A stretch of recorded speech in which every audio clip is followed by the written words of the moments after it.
Cette semaine, pour notre série d'éducatifs CX Fever, on arrive dans le très spécifique cyclocross. On va faire des figures 8 pour pratiquer les dépassements en virage. Et cette semaine, la vidéo nous est présentée par la bière boréale. Alors, pour l'éducatif, on a besoin de 2 items pour faire une figure 8. Pour être concept, moi j'ai choisi 2 bières boréales, 2 de mes favorites en passant. Et on les installe à une distance d'environ 3-4 mètres pour pouvoir faire des figures 8 en se suivant 2 par 2. Je suis excitée de vous partager cet exercice-là aujourd'hui parce que c'est vraiment mon éducatif préféré, puis c'est quelque chose qui m'aide énormément de façon très concrète aussi pour les courses de cyclocross.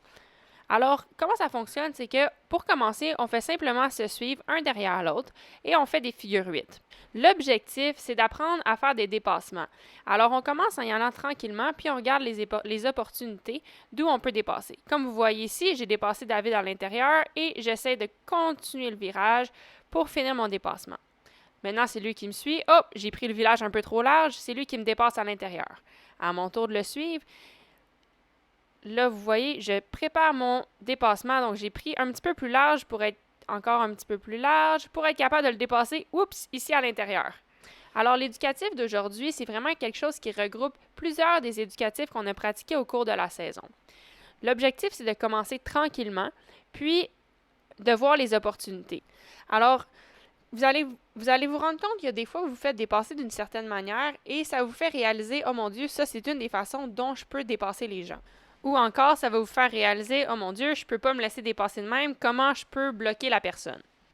Donc, on apprend à dépasser, mais on apprend aussi à ne pas se faire dépasser. Et puis, ça, comme je disais, ça combine plusieurs des choses qu'on a pratiquées parce que comme on peut voir, David vient de me dépasser ici avec un dérapage contrôlé.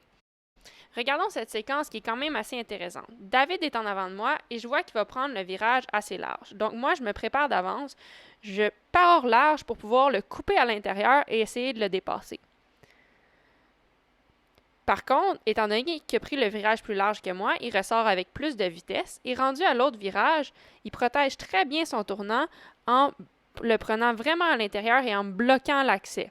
Donc, moi, je suis obligée de faire le tour, de ralentir et j'ai pas réussi à le dépasser. Par contre, on peut voir ici, j'ai pas aimé me faire dépasser, donc j'accélère et je le coupe à l'intérieur pour être capable de prendre les devants. Donc, pour conclure, de faire les figures 8 avec un partenaire, c'est un éducatif très complet qui travaille nos aptitudes techniques et tactiques. On apprend à dépasser, on apprend à se faire dépasser, on apprend à ne pas se faire dépasser. Et c'est un exercice qui va vous aider beaucoup lorsque vous allez arriver dans une vraie situation de course avec des vrais virages et que vous aurez à dépasser votre compétition. Alors, amusez-vous et à bientôt!